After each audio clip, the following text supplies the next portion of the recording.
Cholesterol कतन बीमारी नहीं, कोलेस्ट्रॉल हमारी जिस्म की ज़रूरत है। किसी को हार्ट अटैक हो, किसी को ब्लड प्रेशर हो, किसी को थोड़ा कोलेस्ट्रॉल डिस्टर्ब हो जाए, ट्राइग्लिसराइड हो जाए, कोई इशू हो जाए, शुगर हो जाए, उसको सबसे पहले स्टैटन्स देते हैं। स्टैटन्स वो दवाई है जो कोलेस्ट्रॉल कम करती है, जिसकी ज़रूरत ही नहीं। दुनिया के तकरीबन मेरे ख्याल 25 से 30% लोग जो है ना वो स्टैटन खाते हैं। ये इतना बड़ा माफिया है। और अब आप कहेंगे जी लो जी, डॉक्टर पहले कहते थे घी ना खाओ, फलाना ना खाओ, फलाना। साइंटिस्टों ने कभी नहीं कहा, वो बेचारे पहले मीडिया पे थे ही नहीं। वो अब मीडिया पे आया तो बोल बोल के बता रहे कि ये गलत है, ये झूठ बोलते हैं। ये माफियाज ने अपने तौर पे ये सारा हवा क्रिएट कर दिया। अब जो भी आपको मुआलिज ये कहता है ना कि अंडे की जर्दी ना खाओ, देसी घी ना खाओ, पाए ना खाओ, उस डॉक्टर हकीम को छोड़ दे, वो माफिया की बात करता है। उसने आपको स्टेटन देना है। हेल्दी लाइफस्टाइल अपनाएं, ये सारी चीजें खाएं, ये आप हेल्दी रहेंगे।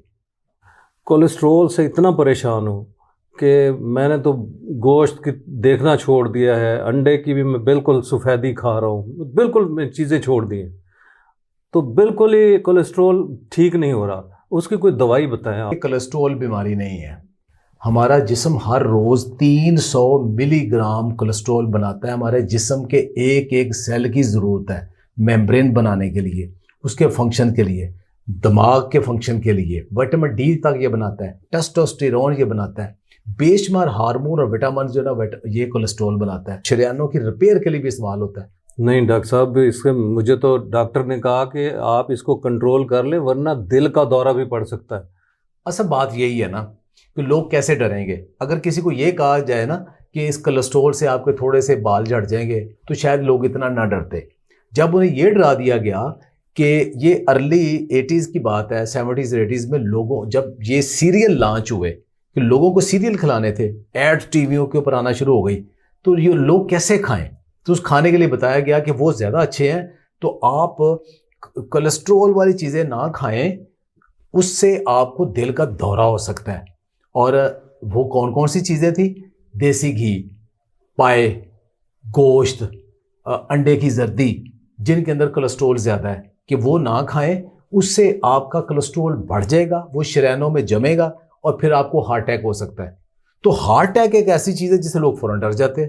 लोगों ने खाना छोड़ दिया, तो लोगों को हार्ट अटैक ज़्यादा होना शुरू हो गए। लेकिन अब जो मॉडर्न साइंस जिसके पीछे माफिया नहीं है, वो इस चीज़ को इंडोर्स करती है कि देसी घी से अच्छा कोई भी फैट नहीं है।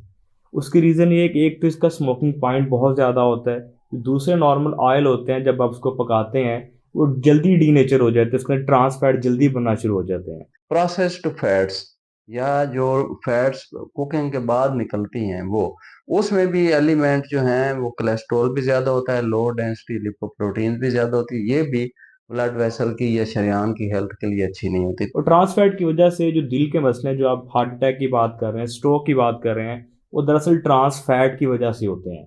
अब जब इसका स्मोकिंग पॉइंट ज़्यादा है तो ऑटोमेटिकली ज़्यादा देर तक चलेगा, उसमें ट्रांस फैट नहीं बनेंगे। ट्रांस फैट नहीं बनेंगे तो ये बाकी तेलों की निस्बत ये ज़्यादा बेहतर ऑप्शन है हमारे पास। तो वाकई कोई अंडे की जर्दी खाई जा सकती है? मैंने तो अब वो सफ़ेदी ही खानी शुरू की है।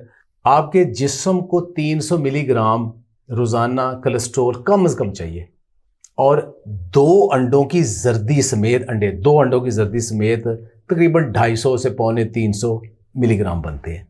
ठीक है, इसका मतलब 2 अंडे अगर आप खा रहे हैं तो आपके दिन की कोलेस्ट्रॉल की रिक्वायरमेंट तकरीबन पूरी हो जाती है। साथ आप एक आध बोटी खाते हैं, देसी घी थोड़ा इस्तेमाल किया, तो वहाँ से जो कोलेस्ट्रॉल आना है वो आपके दिन की ज़रूरत के लिए काफ़ी है। अब इसकी मिसाल ये है कि आपके घर में अभी खाना बना नहीं था तो हमसाये ने खाना भेज दिया, तो अब क्या होगा? या तो आप खाना पकाएंगे नहीं, आप वही खा लेंगे, या आप थोड़ा सा पकाएंगे, तो अब घर वाले खुश होंगे ना कि खाना तो आ गया। जिस्म जो है ना उसको कोलेस्ट्रॉल बनाना पड़ रहा है, लेकिन अगर आप खुराक के जरिए कोलेस्ट्रॉल खा लेते हैं तो आपके जिस्म को, जिगर को नहीं बनाना पड़ेगा, तो जिगर को तो रेस्ट मिल जाएगा, जिस्म खुश होगा कि इसने ले लिया। तो वो अगर आप फॉर एग्जाम्पल 300 से 300 मिलीग्राम खा लेते हो तो वो आपके जिस्म को नहीं बनाना पड़ेगा। फॉर एग्जाम्पल अगर 400 ही खा लेते हो तो जो 100 एक्स्ट्रा है जिस्म उसको भी मेटाबोलाइज कर लेगा। ये नहीं कि उसे जाके फौरन शरीरों में जम जाने, लेकिन excess of everything is bad.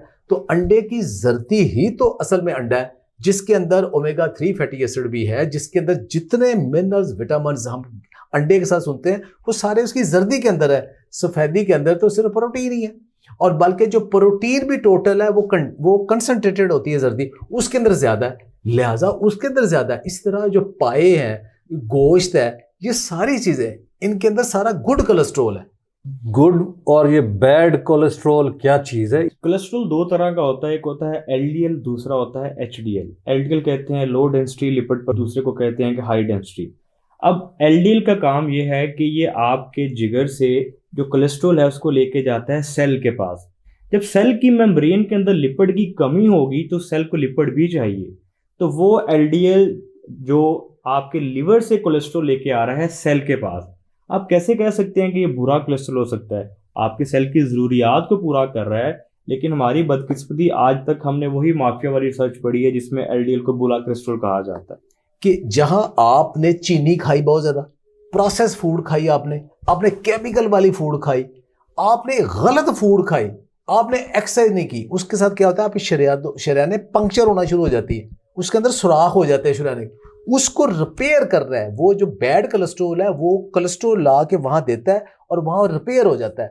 अच्छा, अब आप अगर वो नहीं डैमेज हो गई तो रिपेयर की जरूरत नहीं पड़ेगी।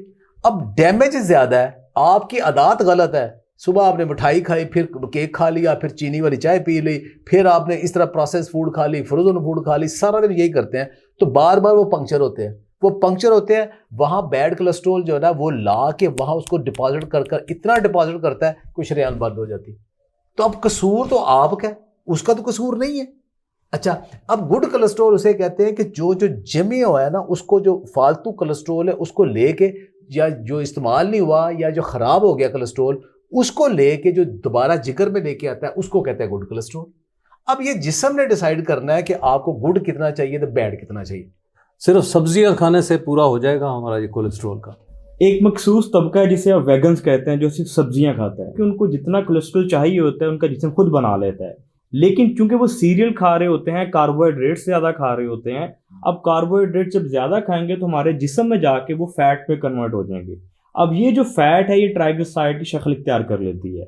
अब जो ट्राइग्लिसराइड है ये टूट के दो मॉलिक्यूल के अंदर बनता है जिसे हम कहते हैं ग्लिसरॉल और फैटी एसिड। अब हमारी जो गट है, हमारी जो स्मॉल इंटेस्टाइन है, वो इस मॉलिक्यूल को नहीं तोड़ता क्योंकि ये मॉलिक्यूल स्ट्रॉन्ग है। वो क्या करता है, इसको for a time being separate कर देता है, अब्जॉर्ब करने के बाद इसको फिर रीअसेंबल कर देता है। जब ये रीअसेंबल करता है ये प्रॉपर एक पैकेज बन जाता है और ये पैकेज आपके खून के अंदर घूमना शुरू हो जाता है। इसे कायरोमाइक्रोन भी कहते हैं। अब ये जो पैकेज है ये आपके खून के अंदर घूमता है। अब ये आपकी मर्जी है, आपने एक्सरसाइज नहीं करनी तो ये आपका फैट सेल बन के डिपॉजिट हो जाएगा चर्बी की शक्ल में। अगर आप रोज़ा रख लेते हैं, खाने के दरमियान वक्फा रख लेते हैं या वर्जिश कर लेते हैं, ये चर्बी यूटिलाइज हो जाती है। अब ये आपके ऊपर है कि आपने इसको स्टोर करवाना है या यूटिलाइज करना है।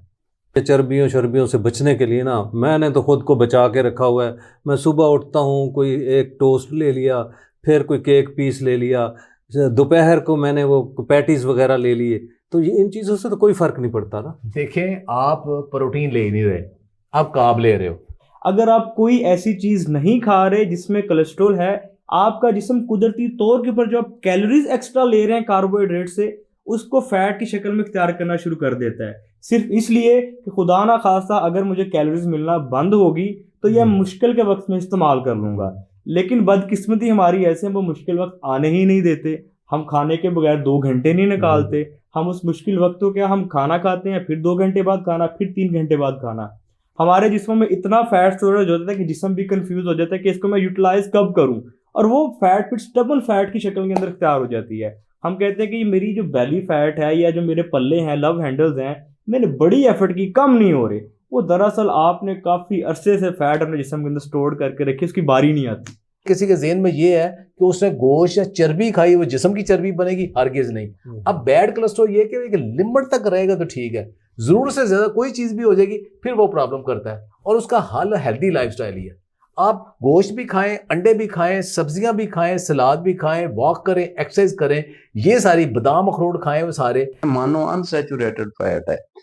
ये वो फैट्स है जो ओलिव ऑयल में पाई जाती है और बादाम में और अखरोट में, इनमें पाई जाती है, जो ब्लड वेसल की हेल्थ के लिए जरूरी है। ये लो डेंसिटी लिपोप्रोटीन्स को भी कम करती है और कोलेस्ट्रॉल की मिकदार को भी कम करती है। वो पॉली अनसैचुरेटेड फैट्स हैं जो पाई जाती हैं फिश में, अखरोट और बादाम में, ये भी ब्लड वेसल की जो है ना हेल्थ उसके लिए अच्छी है, उसकी जो इन्फ्लेमेशन को कम करती हैं और उसकी हेल्थ को बढ़ाती हैं। बुखारी साहब, आपको किसी कोलेस्ट्रॉल की दवाई की जरूरत नहीं है। रोजे भी रखें, दो खानों के दरमियान गैप दें, ना खाएं। उससे क्या होगा कि आपका जो कोलेस्ट्रॉल का एक लेवल है ना, गुड बैड जिसे कहते हैं, वो बैलेंस रहेगा। ट्राइग्लिसराइड भी ज्यादा नहीं बढ़ेंगे, मोटापा भी कंट्रोल में रहेगा। लेकिन जब आपका बैड लाइफस्टाइल होगा, फिर सारा कुछ खराब होगा। आप अंडा भी खाएं, आप गोश्त भी खाएं, आप पाए भी खाएं, निहारी भी खाएं, देसी घी भी खाएं, ऑलिव ऑयल भी खाएं, बादाम अखरोट भी खाएं, लेकिन साथ सब्जियां भी खाएं और अपनी भूख के मुताबिक खाएं। वॉक करें, एक्सरसाइज करें, आपको किसी की जरूरत नहीं है। ये बगैर दवाई के खुद ही नॉर्मल हो जाएंगे और आप सेहतमंद हो जाएंगे। खुश रहें, आबाद रहें। बहुत बहुत शुक्रिया।